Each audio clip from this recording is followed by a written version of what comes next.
దేవుడు నీ మరణం ఆలకించి అనగా ప్రార్థన ఆలకించి మన గ్రామ ప్రజలు ప్రోత్సాహంతో స్థానిక సంఘ కాపరి దేవుడు వాడుకున్న విధానం గొప్పది.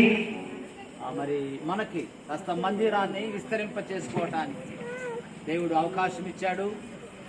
దీని కొరకు ప్రార్థించిన మీ అందరికీ, దీని కొరకు సహాయపడిన మీ అందరికీ యేసుక్రీస్తు వారి పేరిట ప్రత్యేక వందనాలు. మన ట్రెజరర్ గారు రెవరెండ్ అబ్రహాం గారు దీనికి ప్రార్థన చేస్తారు. ఆ తర్వాత మనం రిబ్బన్ కటింగ్ చేసుకుంటూ ప్రార్థన చేసుకున్నాము. ప్రేమలిగిన పరలోకపు తండ్రి, పరిశుద్ధుడా నీ వందనాలు స్తోత్రములు చెల్లిస్తూ ఉన్నాం.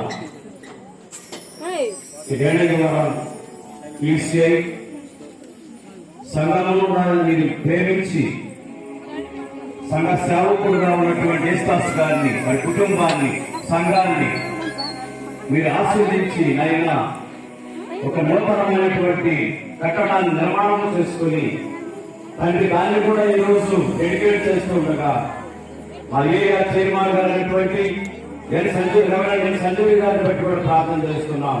వారి చేతుల మీద జరిగిస్తుండగా తండ్రి ఈ సంఘాన్ని మీరు బలపరచండి, సంఖ్యలోనూ ఆత్మీయతలోనూ అభివృద్ధిపరచండి, ఈ సంఘటనలో విశాలపరచండి.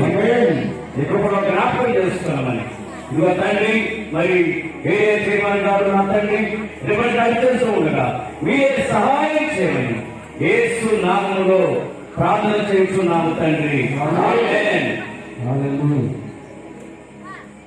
ఈ దినానికి ముఖ్య ప్రసంగిగా మన మధ్యకు వచ్చిన దైవ సేవకులు ఒక వాక్యాన్ని వారు చదువుతారు.